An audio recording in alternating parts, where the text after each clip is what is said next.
Baik, bismillahirrahmanirrahim. Assalamualaikum warahmatullahi wabarakatuh. Oke, selamat pagi semuanya. Untuk hari ini kita ada di pertemuan ke-14, yang mana pertemuan ke-14 ini hingga pertemuan ke-16 nanti kita akan mempelajari terkait aplikasi teori psikologi pendidikan. Jadi ada beberapa teori psikologi yang sangat berguna dan penerapannya dipakai di pendidikan, terutama di sekolah.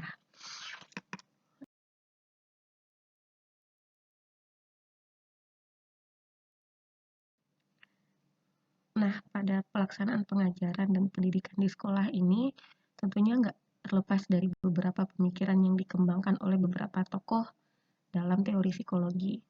Nah, pada kesempatan kali ini yang kita bahas adalah teori psikologi humanistik, ada teori behavioristik dan kognitif. Dan untuk khususnya di pertemuan ke-14 ini, kita khusus membahas dulu pada teori humanistik, begitu.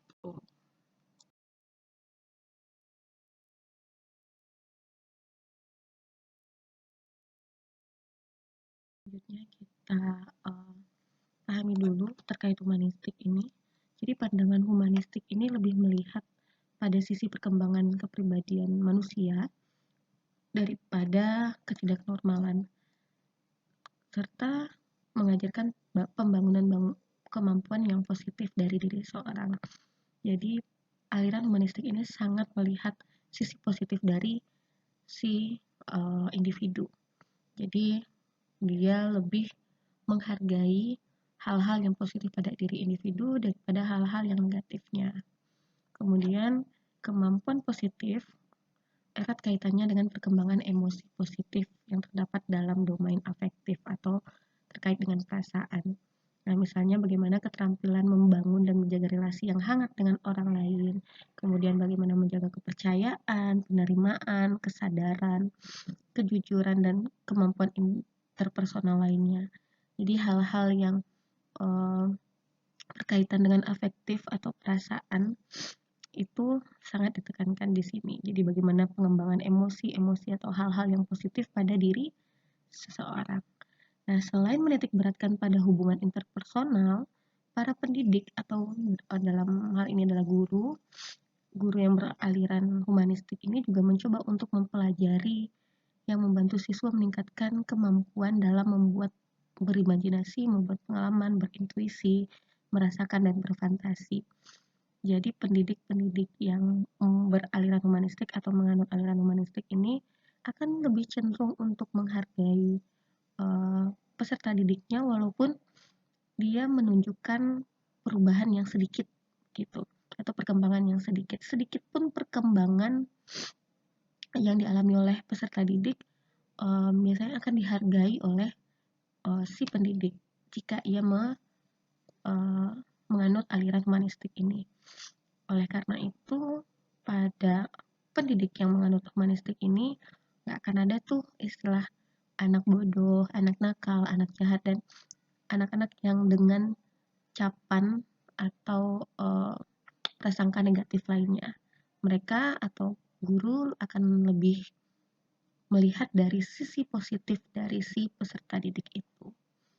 Kemudian humanistik juga melihat perilaku manusia sebagai campuran antara motivasi yang lebih rendah atau lebih. Meskipun demikian, setiap manusia mempunyai keinginan yang alami untuk berkembang, untuk lebih baik dan juga belajar. Jadi sekolah harus hati-hati agar tidak membunuh insting ini dengan memaksakan anak belajar sesuatu sebelum mereka siap. Nah, dalam hal ini aliran ini juga berpendapat bahwa setiap anak itu, setiap individu itu secara alami dia memiliki keinginan atau kemauan untuk berkembang.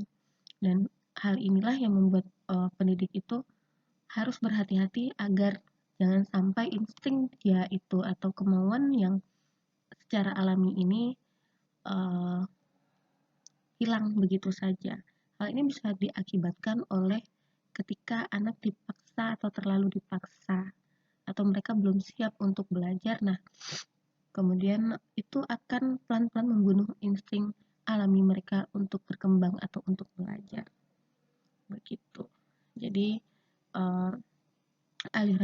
humanistik ini adalah salah satu aliran psikologi yang vibes-nya positif banget, yang memang melihat si individu itu dari hal positif yang dia miliki dan cenderung akan mengabaikan hal-hal yang negatif dari yang dimiliki peserta didik, begitu.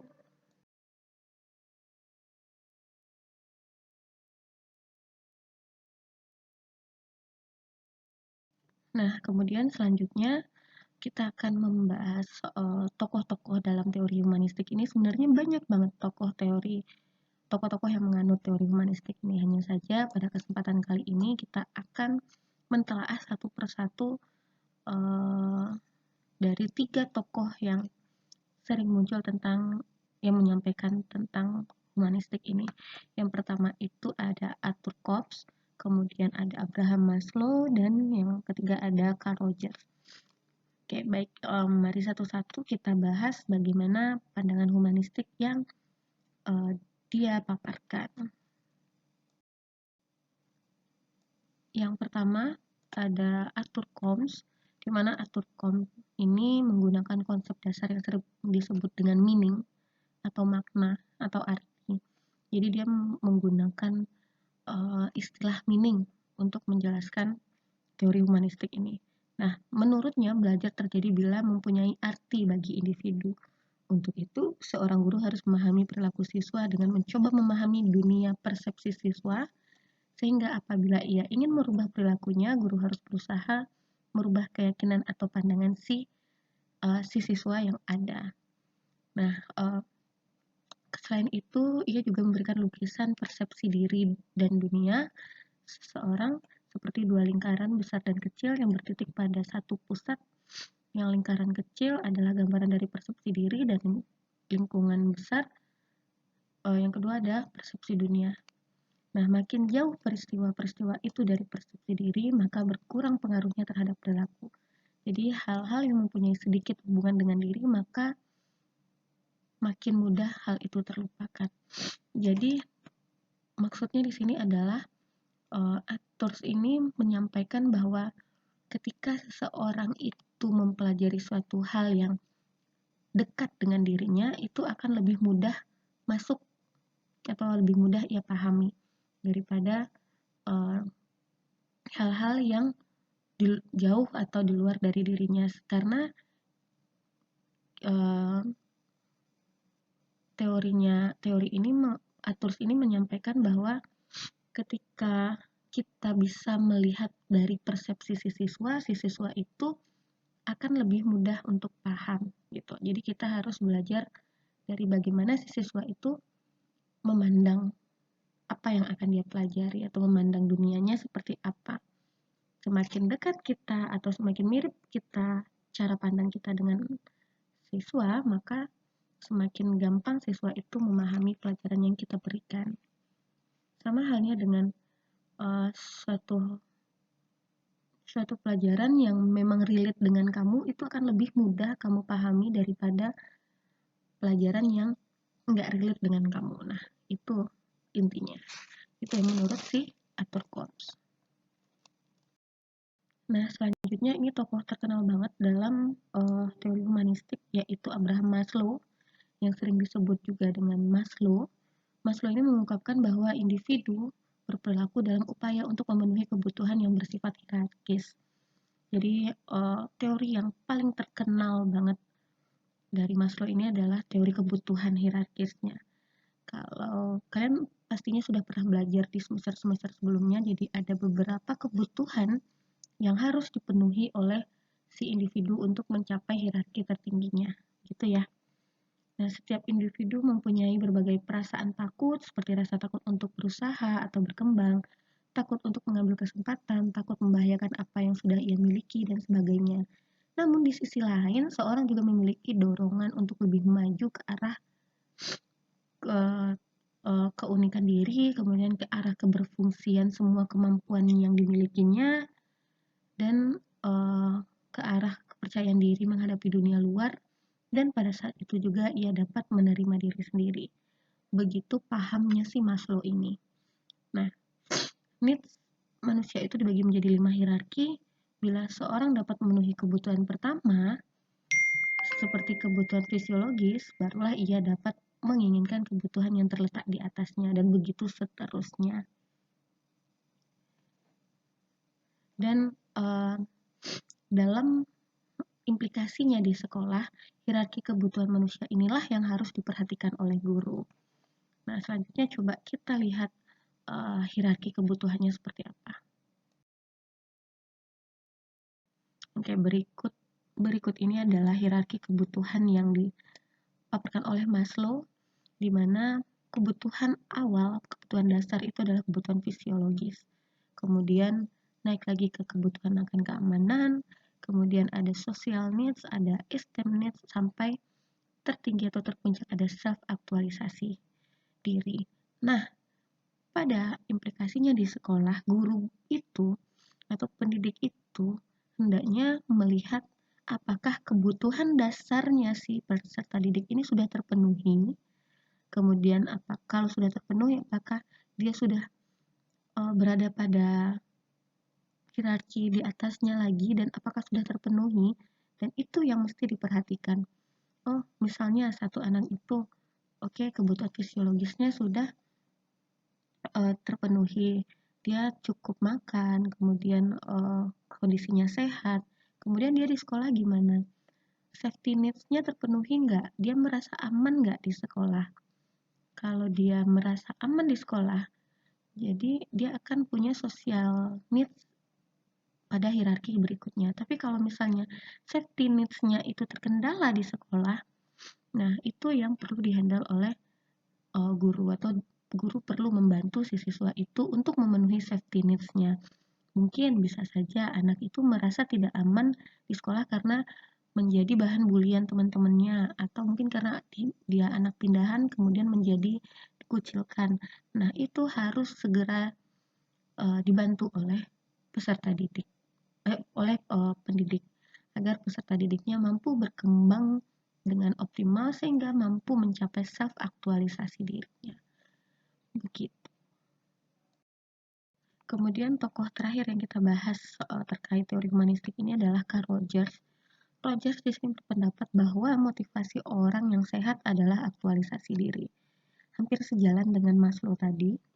Nah, si Roger ini menjelaskan bahwa setiap individu memiliki kemampuan dalam diri sendiri untuk mengerti diri, menentukan hidup, dan menangani masalah-masalah psikisnya, asalkan konselor menciptakan kondisi yang dapat mempermudah perkembangan individu untuk aktualisasi diri. Jadi, Carl Roger ini berpendapat bahwa diri itu bisa untuk menyembuhkan diri sendiri, mampu untuk memahami diri sendiri. Kemudian menurutnya setiap orang memiliki potensi alamiah untuk belajar dan mau belajar, sehingga yang perlu dilakukan oleh guru adalah bertindak sebagai fasilitator yang membangun iklim di ruang kelas yang berorientasi pada pentingnya pembelajaran dan membantu siswa untuk memperjelas tujuan. Jadi dengan teorinya yang disampaikan oleh Rogers itu, dia meyakini bahwa setiap peserta didik atau setiap individu itu punya potensi atau kemauan yang secara alamiah untuk belajar. Dan posisi pendidik atau guru itu hanya sebagai fasilitator atau yang membantu ia untuk belajar, baik itu menyiapkan iklim belajar yang menyenangkan, kemudian sehingga ia juga bisa membantu untuk memperjelas tujuan siswa itu belajar apa, belajar bagaimana gitu. Jadi dia memiliki paham bahwa individu itu udah punya kok bawaan secara alamiah untuk belajar. Begitu. Kemudian aktualisasi diri adalah proses menjadi diri sendiri dan mengembangkan sifat-sifat dan potensi psikologis yang unik. Begitu.